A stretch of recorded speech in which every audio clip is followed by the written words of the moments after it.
All right, we are, I was going to say, back with another PCBH Corner. We're actually back with a new series called Crash Course with BBC.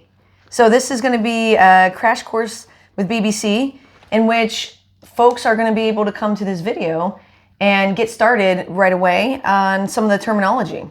Fantastic. Yeah, I'm excited for this. This is your idea, and I'm really excited to see how this kind of plays out. As usually, your ideas ripple out to really good things. Oh, so, I appreciate that. Yeah, so basically the inspiration behind the video is that there's a lot to get started with in PCBH, and if you're on the CFHA, see, already got our first one, CFHA, Collaborative Family Healthcare Association listserv, there's constantly different acronyms, different concepts that are being said, and we don't always define them. And when we do trainings and we start using these shortcuts, it'd be so great to have a place where folks can go, watch a 5-6 minute, I don't know how long this is going to be, but at least a shorter video to be able to get what they need. Yeah, I really love it. We made one of the videos about like just the lexicon of primary care behavioral health. This is almost like the additional one of acronyms that come up about making sure everybody understands what these things mean. Yep. Yeah. So I'm going to put you on the spot. Oh, buddy. Because I got some. I don't know if I signed up for that, but all right. Oh, yeah. Okay. Yes, you did. The first one is PCBH. Yeah, it stands for Primary Care Behavioral Health. And what is the key component of PCBH? We would trace it back to the idea that this is about primary care and enhancing primary care through the integration of behavioral health providers. So there's oftentimes the two most cited or two most well-known or researched models are primary care behavioral health and the collaborative care model. Yeah. Or COCM.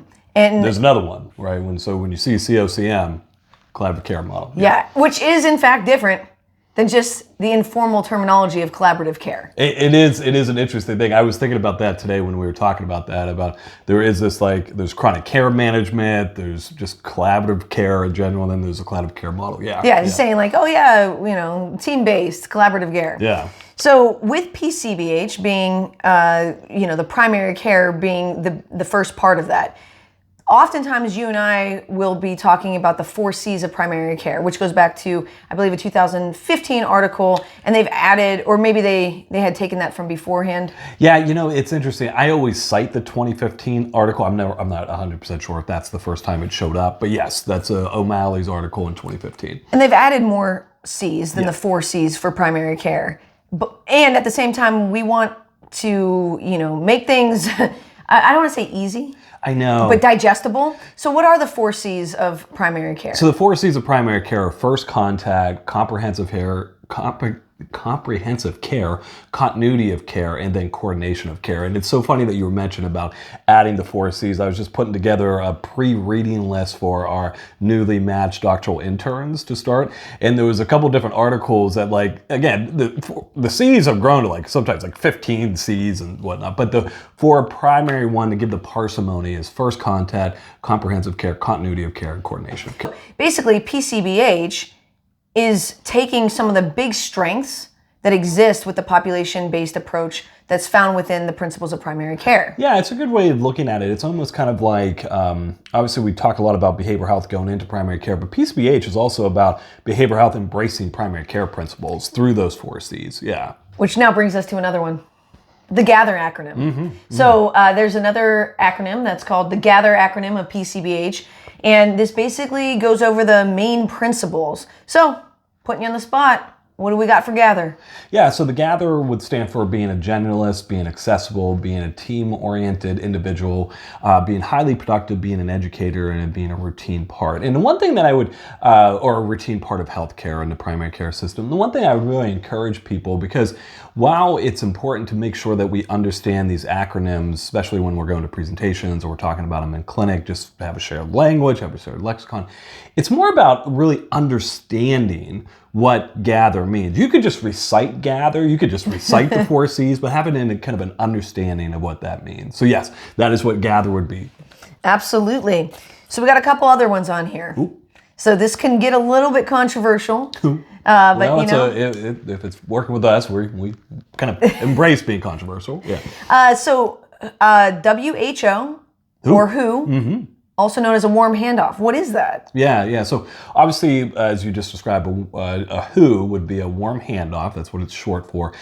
Our definition of a warm handoff is a same-day visit derived from either the PCP, someone from the medical team, whatever it might be, initiating that same-day handoff or same-day referral that the BHC or behavioral health consultant completes a visit with that patient that day. So that would include being a meaningful clinical encounter.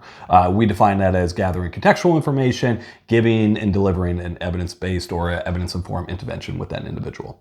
Alrighty. So how does that differentiate from a meet and greet? So a meet and greet would be defined as maybe if I say you're the patient and I'm the BHC coming in, I might come in and say, hi, Bridget, my name's Dr. Bauman. I'm one of the BHCs here. Here's my card. On your way out, please schedule with me so we can follow up to talk about it. And I might add some additional things like, hey, I see you're coming in for depression or diabetes and I can help with that. On your way out, schedule with it. That would be kind of a meet and greet. Yeah. And so like you're saying, what's making, like say in our system, a warm handoff is that clinically meaningful encounter, which there's some type of assessment done and some type of intervention that is provided. And let me pause you on that too, because it's interesting. Warm handoff is a term not solely to PCBH, right? It's something that's actually in healthcare, where it's this idea that you're doing a warm handoff, maybe some introduction, maybe some information that specialists or people are collaborating together. So I think it is a good distinction to make, like a warm handoff within the PCBH.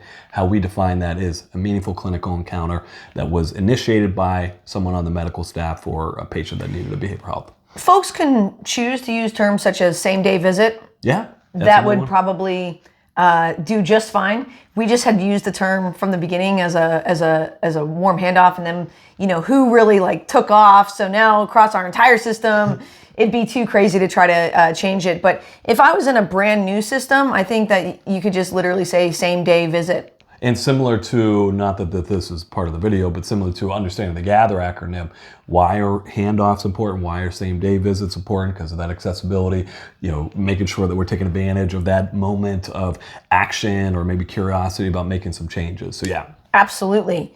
Okay, let's see. We are at 7 minutes, almost 8 minutes. So if you're going to be doing any trainings with Beachy Bauman, there's going to definitely be some words that we're going to use or some shorthand. So CI. CI stands for the Contextual Interview, which is a list of questions. Another way that people might hear the CI is through the love, work, play. So living situation, relationship, family, friends, spiritual beliefs, work or education, hobbies and activities, and going through health behaviors such as caffeine, tobacco, alcohol, marijuana, other substance use, diet, exercise, sleep. So that was what we would say the CI or Contextual Interview is, or what people might hear is the love, work, play interview. Absolutely. And then just a couple others here, which, well, I guess that does come up with the question, do you want to do the Access V one real quick? Well, I think you should, because Access V is your brainchild of just brilliantly putting together some mental representations for people to be looking through when they're doing the CI. So what does Access V stand for? Yeah, so the A stands for ACEs, or Adverse Childhood Experiences or Events. You're going to be listening for those during the contextual interview. The C is for cultural considerations. The other C is for context, from the internal, how the person sees themselves, others, and the world. And then the E stands for external context. So that's kind of like going through a day in the life of somebody else's, putting yourself in somebody else's shoes, what it's like to wake up, be in their context, where are they going for work, where are they going, with regards to family. And then the first S is for social determinants of health.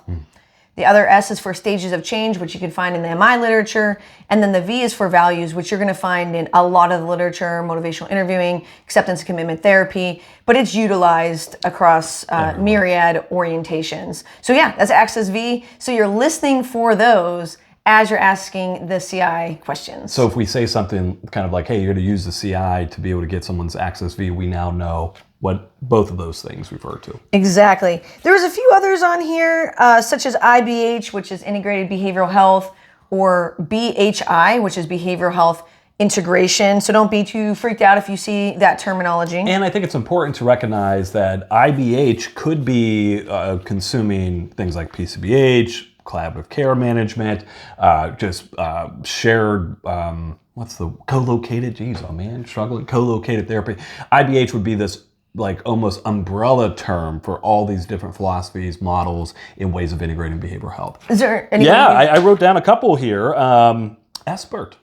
Oh. So someone here is SBIRT, so such as screening, brief intervention, referral for treatment, which is often used for substance use or misuse that people might be. I thought you were going to stump me there. Oh, really? Yeah. I was like screening and brief intervention.